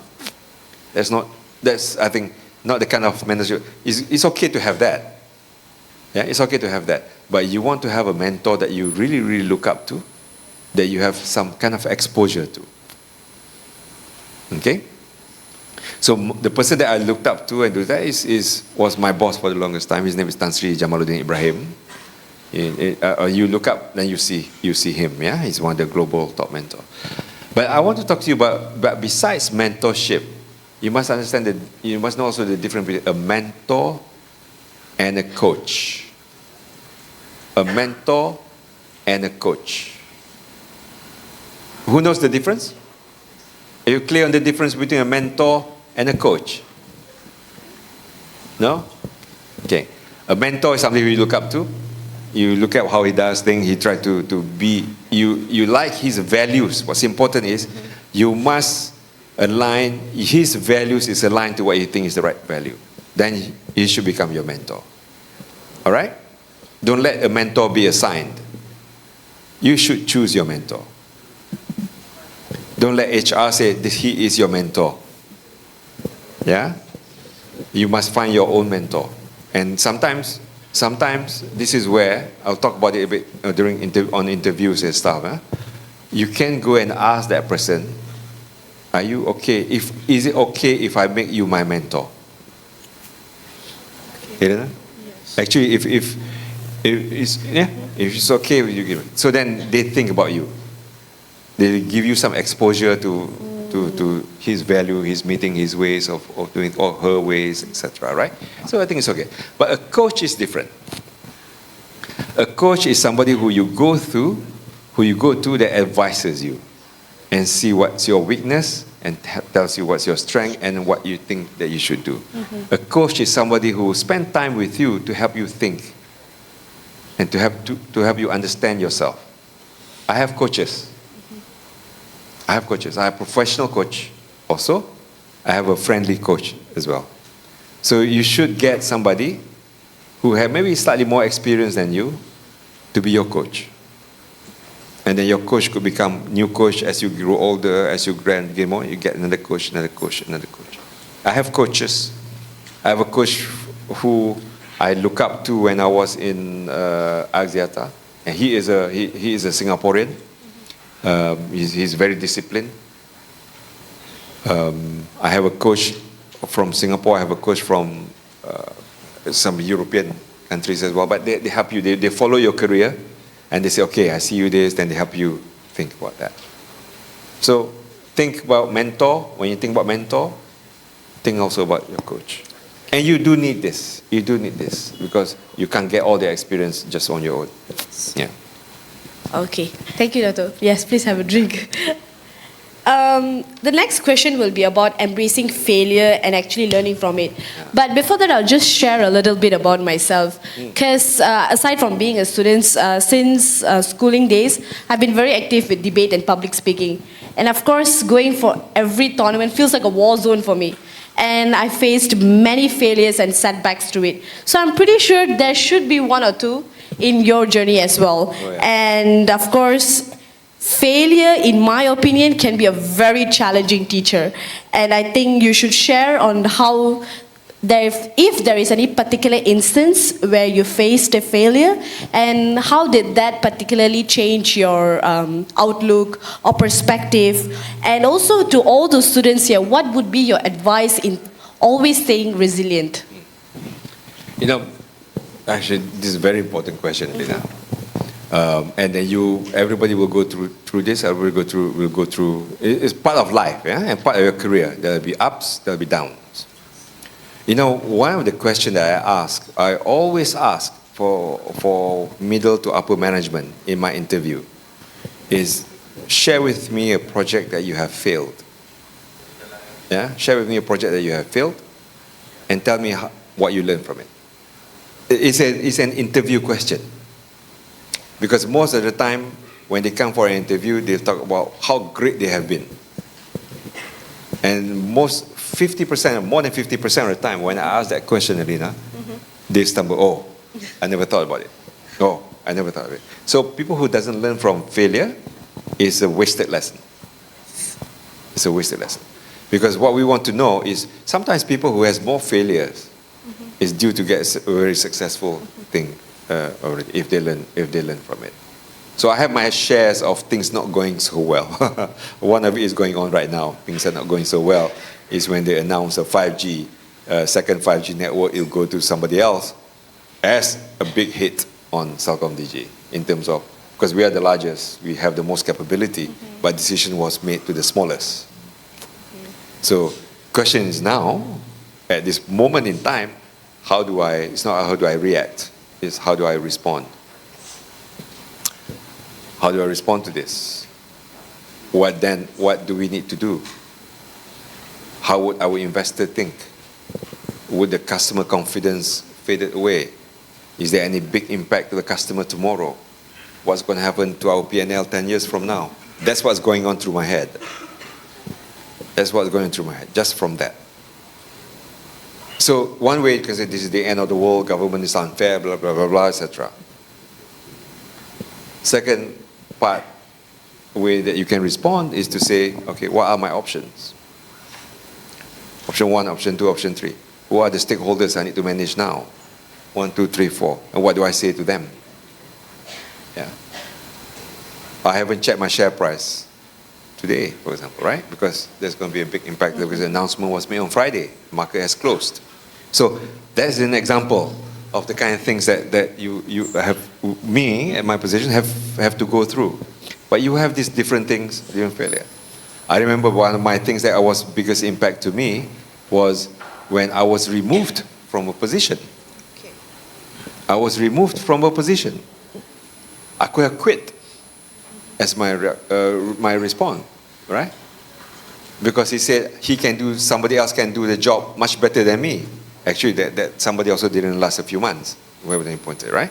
So but then I told them, okay, you just give me 1, 2, 3, I'll create something new. Sorry, response. So you will go through failures, you will go through things, setbacks, you will go through things that doesn't go as planned, not as per your expectation. Question is, what do you learn from it? And prepare for it for interviews. Yeah. Okay. Thank you so much, Dato. So everybody should be prepared to face failure one way or another. And as I said before, failure can be a very challenging teacher. And it's up to us as to what kind of student we want to be, right, from that particular experience. And as you said just now when we spoke about AI versus non-AI, the world has become increasingly automated and digitalized. So as for our students here, how do you think they can prepare themselves for the workforce? And what skills or mindset do you think will be essential for them? Okay, this is I think we're coming down to time, probably a last question. If I were trying to recap everything. You know, when I say learn always, I think that's something that you must always be part of it, good or bad in the situation. If I were to add, when you tell me that you were a debater, so you're public speaking, public speaker. I can tell you, okay, sometimes you think you are one person today when you are 20 years old. But by the time you are 30, by the time you are 40, by the time you are 50, you could be a very different person. Yeah? I'm not a public speaker. I was quite timid. I was not an extrovert. I was an introvert. I frown a lot. Without really people say, why Idham masam je muka? All right? But I learned to smile. I become conscious that I need to smile. If I'm doing a video recording, Rahmat, my assistant, will be sitting at the back and just remind me to smile. But I learned to present. You know, my first big public presentation, I was so nervous.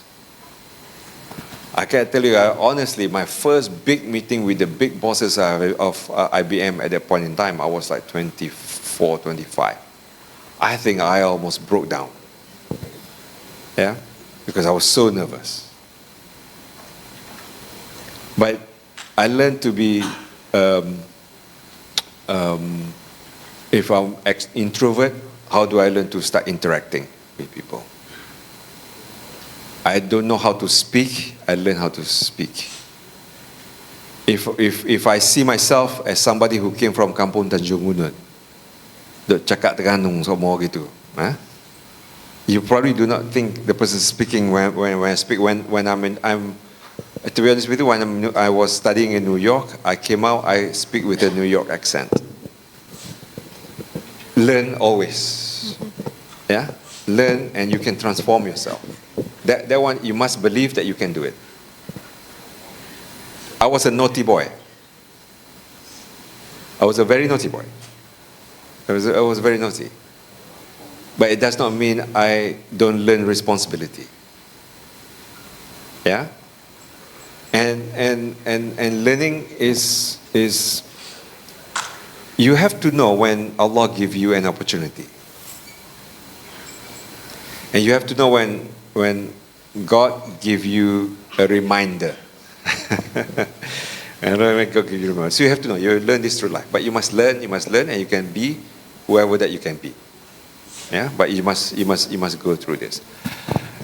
Most of you will graduate very soon. In just a matter of a couple of years, 3 years, you will graduate. And you will go through a process of, interviewing. You will suddenly meet your potential boss. But your reality, guys, your reality that you're going to face 2-3 years from now is very different of the reality today. Is very different than the reality when I was 20 years ago, 3 years ago. Your reality is different. Yeah, you have to know your reality. When when you want to look for an interview, there'll be a stack of CVs. There'll be a stack of CVs. Yeah. So this one's from my wife actually. This one comes from my wife, and I want to share it with you because I shared it with my children, with my daughter. We talked about this. He said, at one point in time when she was young, Prince Andrew, remember Prince Andrew? Mm-hmm. This is Prince Andrew came to Malaysia. Maybe Prof remember one time Prince Andrew came to Malaysia. There's so many girls, ladies wants to just meet Prince. He was the most handsome prince, right? But she said there's such a long queue just waiting to just shake his hand just to get that opportunity to be. So you know what? He said that. Then you know what Mama has to do? Mama has to come out from the queue and let him see me, right? So when you are in a queue, that's the analogy. So when you are in a long queue of people who's waiting for just an interview, not a job yet, just an interview, how do you make yourself stand out? I think that's the first thing that you need to learn how to overcome. How do you make your CV doesn't look the same as everyone else's that appears on their desk? Think about it. I mean, yours could have a blue paper instead of a normal white paper. So out of all those stack, there's a blue paper. I just take out the blue paper, for example, right? Yours has a much bigger font, so that you can see suddenly everybody is font 12. Yours is font 16. So the question is, how do you, if there is a long queue in front of you, how do you make yourself stand out? Because you're going to face this. It's not about what you've written. Not yet. It's just about how to get yours to be seen and selected. Okay, I think that's the first point. Second point is, and keep this one, first impression counts. Despite what everybody says, content is more important than form. But first impression counts. I tell you, most of the decision I made, whether to hire or not to hire, happens within the first 5 minutes. Happen within the first 5 minutes. So when I say first impression, comes from even the first time I saw you, how you carry yourself, not how you dress, how you carry yourself. No one.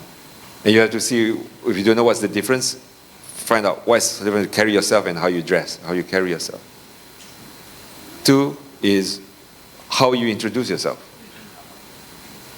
Practice on how you introduce yourself. And 3, something that most effective if you do. Doesn't matter, it will help you if you do this. Smile. Smile. Just practice your smile. Practice that warm, I'm so glad to see you smile. Practice in screen. Practice in the mirror. Do that. Yeah. I can see the smile. I start smiling. Very good. Yeah. See, you smile, people look at you differently. People feel differently. The room will be different. I don't know whether they will teach you this, but this is what I would like to see when people walk in the room for interview. And trust me, almost 99% of you will be nervous. 99% of you will be nervous. So it helps on two things, this one. One is practice the first few sentences. Practice the first few sentences, what you're going to say. Because after you pass your first few sentences, you should be okay.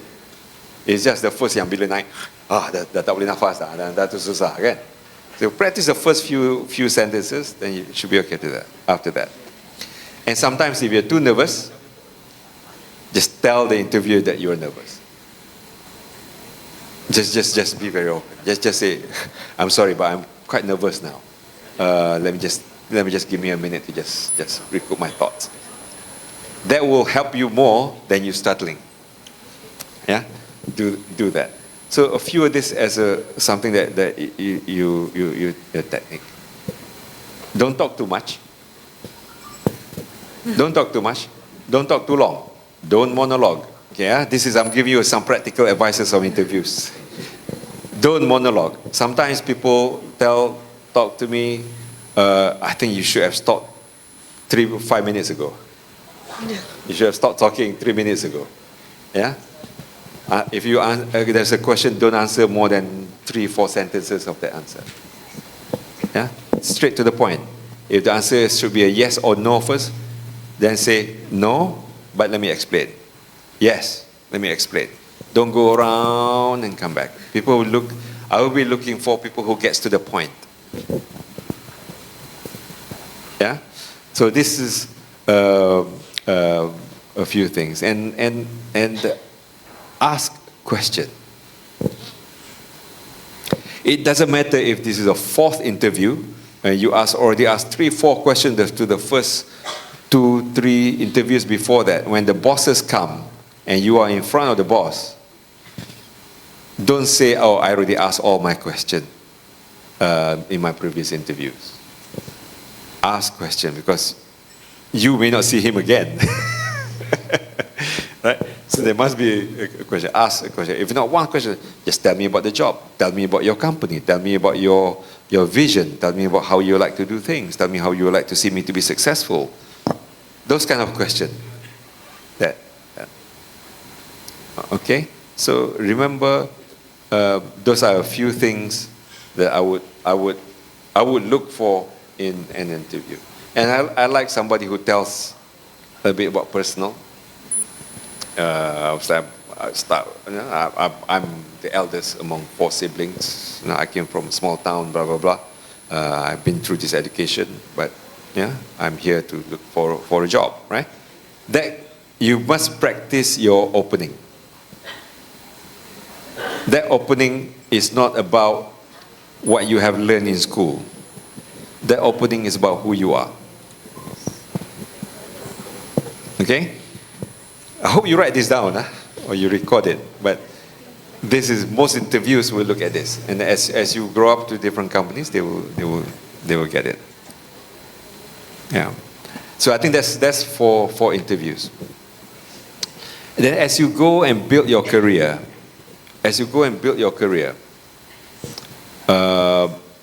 this comes from a book, one of the books I read, is think like your boss. Think like your boss.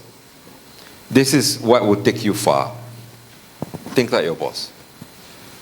If you are a manager, if you are a sales manager, what would my division manager do in this situation? If you are a division manager, what would my CEO do in this situation? Think like your boss. Don't think like where you are, because the moment you think like your boss, then you think your boss will think about not just about you, but the 2-3 different people around you that has the same impact. Then you're preparing yourself for his position in the future. Think like your boss. It doesn't matter which one. If you're a salesperson, you think like your boss. You think about what would marketing do? What would the support thing do? Yeah.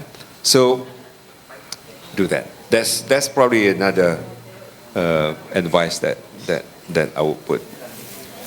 And maybe last, if there's a last one, is this part. So at the end of the day, it's about you, humility of yourself. It's about amanah. What you're doing is not yours. This is something that is being asked for you to do for others. And last kali is the concept of rezeki. There's a feedback. Yeah. So there's a concept of a rezeki. There's a rezeki concept. You know, before I became the CEO, a lot of people think like, oh, it could be you next, but it never come. That next never come. Then you could have this, but next never, because it's not your time, it's not your rezeki yet, and you must remember that. So you don't frustrate yourself. There is this. In our analogy, we use it the lobster and the steak. You know, lobster and steak. That's American lah. Americans say lobster and steak. Lobster and steak is that, you know, both lobster is very good, right? One of the most expensive meal you can get in a restaurant is a lobster.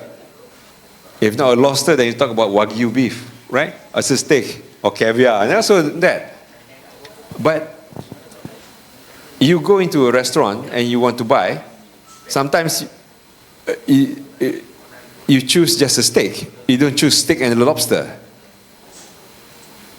But because if you are not chosen for that position, it's not because you are not good, but maybe because they are looking for a lobster and you are a steak.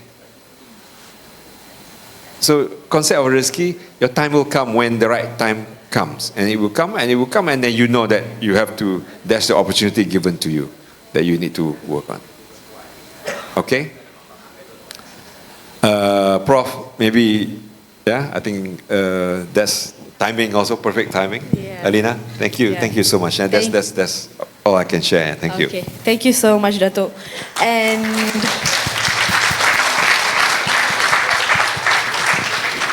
I mean, that is all from me, but if time permits, do we still have a little bit of time? Yeah, maybe one or two question and answer from the audience.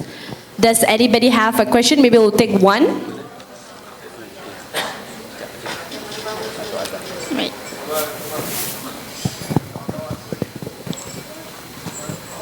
Yes. Can we get him a mic or... Yes.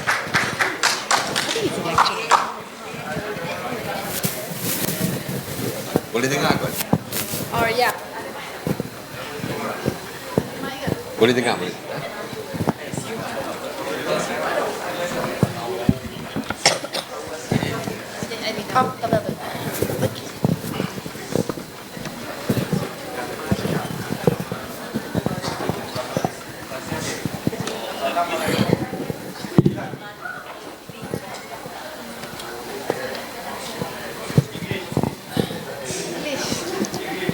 Baik, Assalamualaikum. Saya ada beberapa soalan yang bermain di fikiran saya lah. So pertama-tama saya ucapkan terima kasih kepada Urusdi yang memberikan peluang saya untuk bertanya. Okey, dalam pembudayaan pemikiran strategik thinking, okay? Dia ada dua, value of thinking dengan strategic thinking. Dia adalah dua perkara yang berbeza. Ya, saya lihat. Cuma bagaimana kita nak adapt value thinking dengan strategic thinking ni dengan arus pemodenan pemikiran zaman IT. Sebab zaman saya dengan zaman Datuk saya rasa berbeza. Saya rasa Datuk dengan saya umur lebih kurang sama. Saya pun lagi 2 tahun nak bersara. 2 tahun, setahun lebih. Tapi saya masih lagi belajar. Saya juga student di bawah FBEPS. Saya lagi student. So saya lihat ada perbezaan di situ. Sebagai contoh lah, saya juga pegawai sukan di pusat sukan. Bila saya lihat pelajar, dia buka lampu sedangkan kita dah diingatkan supaya selepas guna kita tutup balik. Tapi kadang-kadang bila saya sampai dalam pukul 5 pagi, pukul 4, 5:30 pagi, sampai pagilah benda tu berlaku. So this beza dia. Sebab kita zaman kita dulu rasanya kalau kita nak buat satu game, satu permainan lah, kita menggunakan otak, kita menggunakan fizikal. Ya, contoh kita ambil tebang batang pisang untuk kita buat kenderaan. Itu pengalaman kita lah, saya rasa. So saya punya pertanyaan dia, bagaimana kita nak adapt value thinking dan strategic thinking ni dalam arus pemodenan pemikiran zaman IT sekarang, sebab berbeza ni. Terima kasih. Okay. Terima kasih. So ini soalan yang kalau exam tu I mungkin fail kot.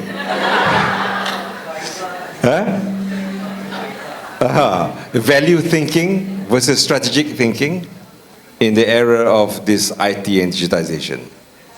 And when you say value here, you're not talking about business value. You're talking about value, commercial. It's about our value system, ya, value system aja. Oh, ini kena topik forum tersendiri ni, ya. Ini bukan soalan akhir. Ini soalan 2 jam nak jawab ni. 3-4 panel kena ada debate. But I think this is a very pertinent question. If I try to answer, I don't think I can answer this in a very long time. But it's just my perspective. There is value thinking is in what's important for us, what is important for the society, and how does it shape as we go. And strategic thinking is what you're thinking about the long term and the IT and the rest, right? I look at first. Let me address it with the IT and the development of the digitization and all that. And I look at this, to be honest, I look at this in multiple countries. I visited Silicon Valley. I look at technology from China, look at technology from Korea, look at all this, what's happening in the whole world, and try to learn from them in European, and what are some of the value system also that's changing this. And you see the difference when you look at Korean, even the next door to Japan, they are very different. The way they approach the value the Koreans put in place and the Japanese put in place are very different. And the technology where they do are quite different. The strategic thinking of what I see was some of the level that I think about strategic thinking. I listened, I think one of the latest town hall like this, yeah. But the speaker was Masayoshi Son. If you know who Masayoshi Son, he is the founder, CEO of SoftBank, one of the largest companies in Japan, and he is like the Bill Gates or the Elon Musk of Japan, and he talks about technology, where he's putting his money, what the country should be investing in, what the Japanese people should be doing. Remember what the Japanese people should be doing when it comes to AI, when it comes to data, and so on and so forth. And he talked about the value of how the Japanese has lost it in the era of the technology. Japanese lost. Japanese was ahead, but Japanese now lost. Japanese now has less than 5% of the pattern or the technology being used globally on mobile. So Japanese lost, he said. And Japanese face another big challenge on the era of AI, etc. So the point that was the question. And if you look at the Korean, they have a different kind of value. Chinese has a different kind of value, and then you will see why the value of the US, the Western countries are really going against China, against Huawei, and the rest because of that. So for us, yes, there is big thinking about what do we do? How do we maintain our Malaysian value system with what we have to do? Because today with the technology that we have,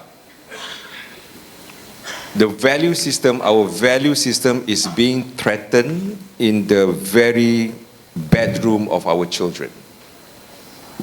A value system is being threatened in the value of our children. YouTube and TikTok is educating our children more than the parents are. That's the damage that is being done.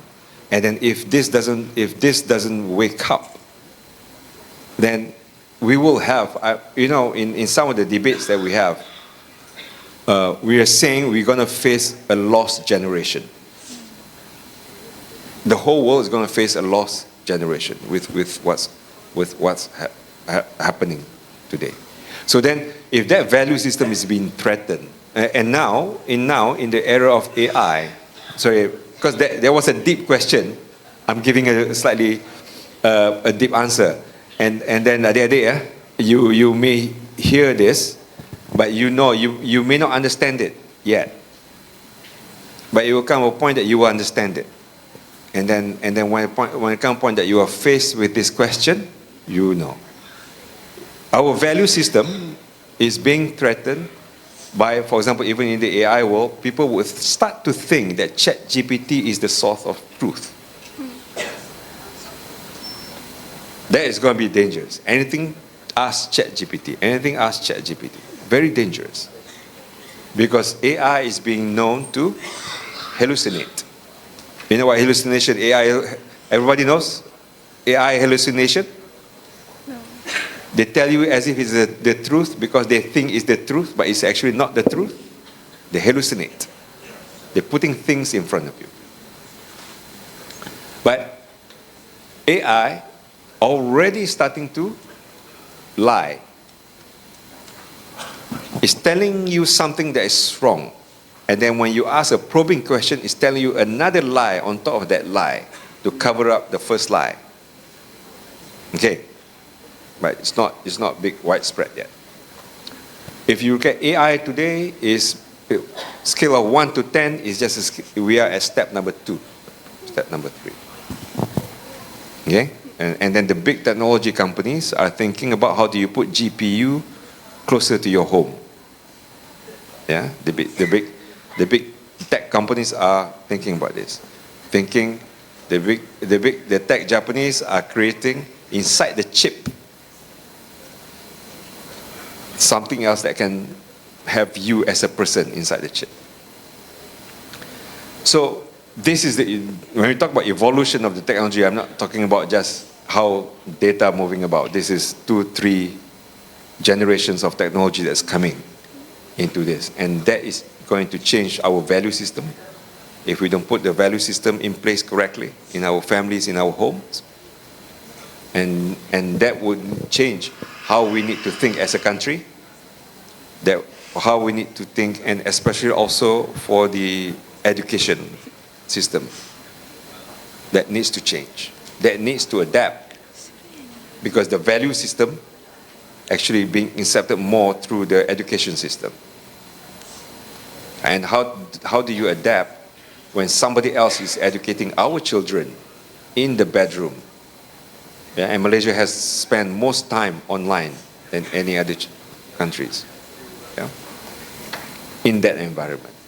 So I hope that answers your question, but I think I'm just expanding the problem to be, slightly bigger. But I think we kind of need to realize that's the gist of what I got from your question.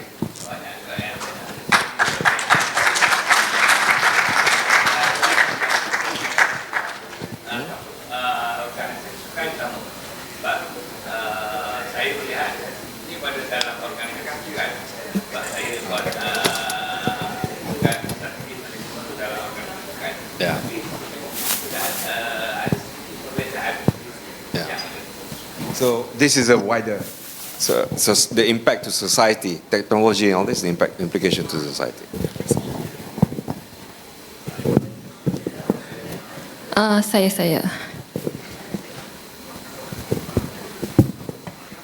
Saya nervous pula. Tadi tak nervous. Nervous pula? Okay, it's okay. Tadi boleh cakap kan kalau nervous. Now I tell you I nervous. Okay, nama saya Intan Natasha binti Uzaizul. Saya daripada pemasaran. Soalan saya, macam mana nak jadi eksekutif marketing yang berjaya dalam telco industri? Itu satu. Yang kedua, what the most important life lesson that Datuk boleh bagi, yang Datuk learn that could be help someone starting their own business? Okay, thank you. Two question. Ni dah macam job interview dah ni. How do you become a marketing executive in the telco environment, in the telco industry? Okay, telco industry is possibly one of the most competitive industry that you see. We have 5 main players looking at different pricing changes, looking at all kind of messaging going across. It's probably one of the most cluttered industry, yeah, cluttered marketing in the industry. I think that's one. So to be an effective marketing executive for the telco industry, you must know how to cut through the clutter. You know, cut through the clutter. If everybody's shouting something, you need to learn how to shout something else. Yeah? If I were to share you one of my most effective, best work in marketing, you do a study during P1. This was done in 2011, 13 years ago. A marketing campaign called Potong campaign. Some of the, for Professor mungkin remember the Potong campaign. The Potong. That was probably one of the best marketing in cutting through the clutter. So you take a look at that campaign, and then you find the answer that I would give you, because that was our campaign. And that campaign was asked to be stopped short by the government. And we were called to Parliament to explain why we did that campaign. But because of that campaign becomes even bigger. Yeah, it becomes even bigger. So that's one campaign that you should learn. So how do you look at that marketing? Second question, my life lesson. There are many that has gone through just now that help to do this. But I think the most one is well, there's so many that have if you gone through just now the life lesson. But the big one that remember when I say there are times you see that this is Allah give you risky, then there's the times that this is Allah waking you up. Yeah, I got that wake up session, and that woke up session is when when my father passed away. That was my woke up moment. That was my woke up moment from. Maybe I'm sharing it a bit publicly, but from a moment where I think at that point I was working at Carl Zeiss in the US, that I have decided to become an American. Because I was doing so well, my boss wants me to be in the States, they're working on my green card, they're working on all that. I already decided I'm going to be an American. And that was the big wake-up call to me that changed my whole career, my whole perspective of life. Yeah? And I'm sure you will come through that point in life also. And you will know it when it comes to you. Okay, thank you so much, Dato', and also thank you so much to all the audiences for listening for this past 1 hour, and also for the questions from the audience as well. Now, I'm sure everyone here is inspired by Dato's journey, and as well as please take all the advices that he has actually provided us with today to become the best version of yourselves. And to everyone in the audience, just a gentle reminder, Do not forget to follow Hal Ehwal Pelajar dan Alumni HEPA on social media and as well as UMT Jam for more information on entrepreneurship and career related matters. So with that, thank you everyone and have a great day. Terima kasih diucapkan kepada yang berbahagia Datuk Idham, Nawawi dan saudari moderator yang telah mengendalikan syarahan Fireside Chat Be All That It Can Be sebentar tadi. Diharapkan agar segala input dan perkongsian sebentar tadi dimanfaatkan oleh pelajar yang turut serta pada hari ini.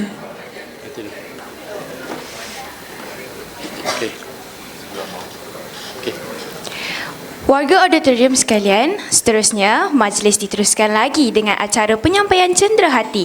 Majlis sukacitanya mempersilakan Yang Berusaha Profesor Dr. Muhammad Izani bin Muhammad Zaid diiringi Yang Berusaha Profesor Madya Dr. Azizul Yadi bin Yaakob dan Profesor Dr. Suryani bin Muhammad untuk naik ke pentas bagi menyampaikan cenderahati. Seterusnya, dijemput Yang Berbahagia Datuk Idham Nawawi untuk menerima cenderahati sebagai tanda penghargaan kami dari pihak UMT. Dengan segala hormatnya, dipersilakan.